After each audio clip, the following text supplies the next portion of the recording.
Castle Crashers is a 2D cooperative beat-em-up game independently developed and published by the Behemoth in 2008. Launching on the Xbox 360 as part of the Xbox Live Summer of Arcade, an annual feature that began in 2008 and ended in 2013, which focused on promoting downloadable titles including Braid, Trials HD, and Limbo, to name a few.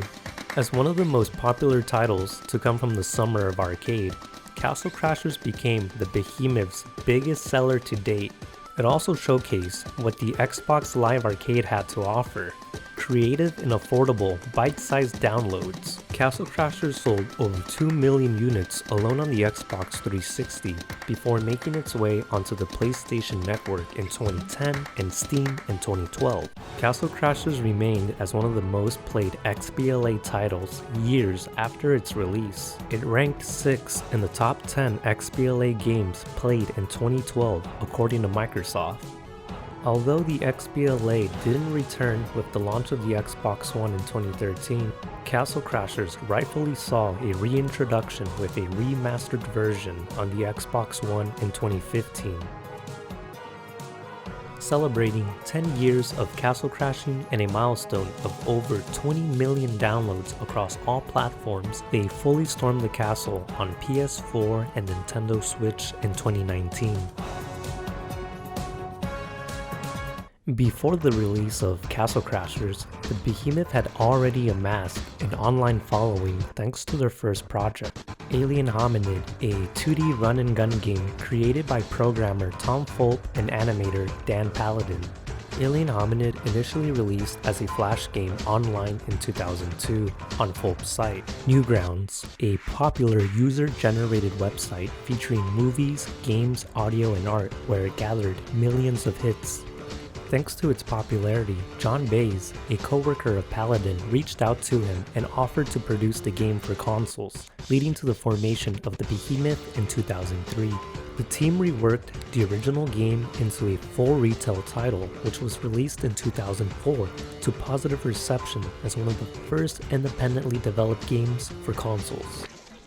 Fans of the Behemoth didn't have to wait long for their next project, as it was announced a year later at San Diego Comic-Con, where they had a playable demo known as Ye Olde Side-Scroller before receiving its official name in 2006 as an Xbox Live Arcade game, Castle Crashers.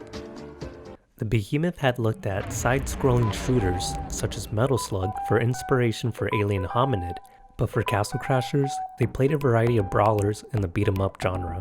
Paladin referred to one of his favorite games, River City Ransom, as his main influence, pointing out its expressiveness and gameplay balance, which he found difficult to recreate. Although the Behemoth had previously experimented with 3D graphics while working on Alien Hominid for consoles, they found it lost the charm and character of the original design. They've since stuck with 2D, which became the signature art style across their games, along with a similar sense of humor in their shared universe. Paladin explained that Castle Crashers doesn't take itself too seriously, adding that the humor was a result of impulsive ideas during late-night development. As for the soundtrack, the Behemoth's approach was unique because they skipped hiring a sound director.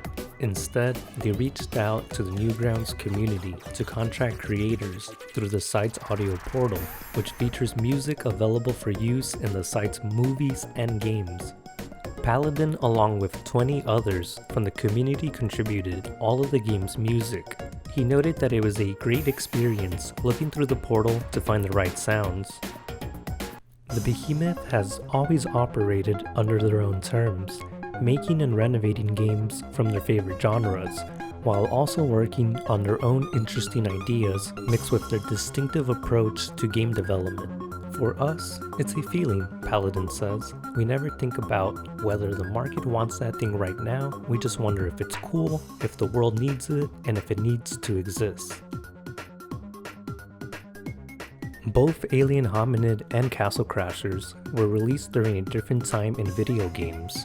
There was no indie market when the Behemoth showed Alien Hominid to publishers.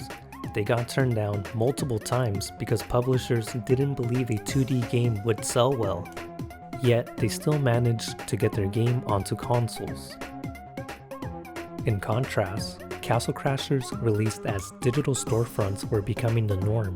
Not only was Castle Crashers a success for the Behemoth as their biggest game, but also a stepping stone overall for independent video game development by solidifying the status of XBLA as a legitimate platform for developers.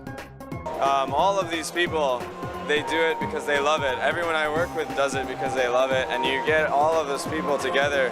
And I believe when people work on something and love it, it shows in their work. And so people get a better game in the end.